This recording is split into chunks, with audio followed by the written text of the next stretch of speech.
امتحانات کا سلسلہ رکا اور تھما نہیں۔ بابل میں تھے، بابل شہر نمرود کا تخت تھا، وہاں سے اللہ رب العزت نے حکم دیا کہ اپنی بیوی حضرت سارہ علیہ السلام کے ساتھ ملک شام ہجرت کرو۔ اپنی زوجہ کو لے کر وہاں سے چلے۔ راستے میں ایک ظالم بادشاہ تھا، جب اس کو پتا چلتا کہ یہ میاں بیوی ہے تو وہ بیوی چھین لیتا تھا۔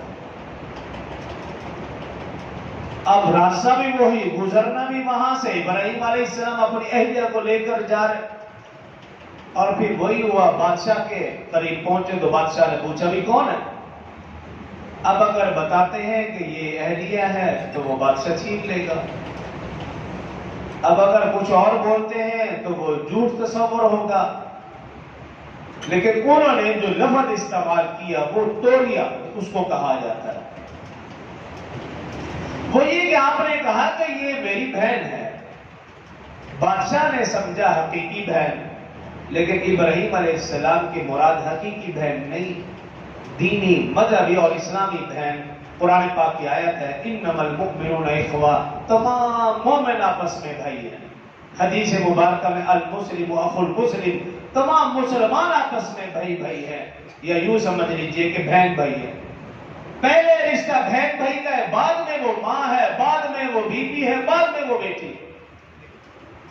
تو ابراہیم علیہ السلام نے اسی انداز میں کہا یہ میری بہن ہے، تو بادشاہ نے، بعض روایات میں آتا ہے کہ بادشاہ نے پھر بھی حضرت ابراہیم علیہ السلام کی اہلیہ کی طرف اپنا ہاتھ بڑھایا، اور اللہ کے حکم سے وہ ہاتھ شل ہو گیا، کیونکہ نبی کی بیوی کے اوپر اگر کوئی زبان درازی کرتا ہے اللہ اس کی بھی حفاظت فرماتے ہیں، اور اگر کوئی اپنا ہاتھ بڑھائے اللہ تب بھی نبی کی بیوی کی حفاظت فرماتے ہیں۔ یہ اللہ کا قانون ہے اور دستور ہے، اور یہ قیامت تک رہے گا۔ قرآن و حدیث اس بات کی گواہ ہے، جب کسی نے کسی نبی کی بیوی کے اوپر انگشت نمائی کی یا زبان درازی کی، اللہ نے دنیا میں بھی سزا دی اور آخرت میں بھی اس کے لیے سزا کی۔ اب دیکھ لیجئے حضرت یوسف علیہ السلام کے اوپر الزام لگایا، اللہ پاک نے بری کیا۔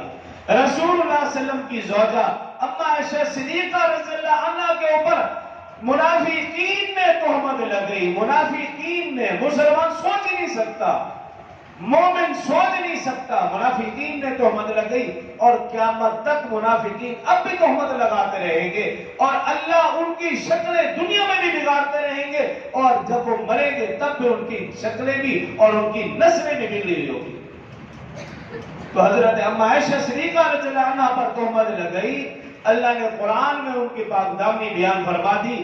ہر مسلمان جو قرآن پڑھتا ہے جب وہ 18ویں سپارے میں پہنچتا ہے تو سورہ نور کے جب پہلے 2-3 رکوع تلاوت کرتا ہے، اس میں اللہ رب العزت نے اما عائشہ صدیقہ رضی اللہ عنہ کی پاک دامنی بیان کر دی، اور قیامت تک کے لیے یہ اصول بنا دیا تم میں سے کوئی بھی شخص اس وقت تک مسلمان اور کامل مومن ہو ہی نہیں سکتا جب تک کہ وہ اما عائشہ رضی اللہ عنہ کی پاک دامنی بیان نہ کرے۔ تو یہ بھی ایک امتحان تھا۔ ابراہیم علیہ السلام خیر اپنی اہلیہ کو لے کر ملک شام پہنچے، اللہ رب العزت نے پھر حکم دے دیا کہ ملک شام سے مصر ہجرت کرو۔ اب حضرت ساریہ علیہ السلام کو لے کر مصر واقع، یہاں کچھ عرصہ رہے،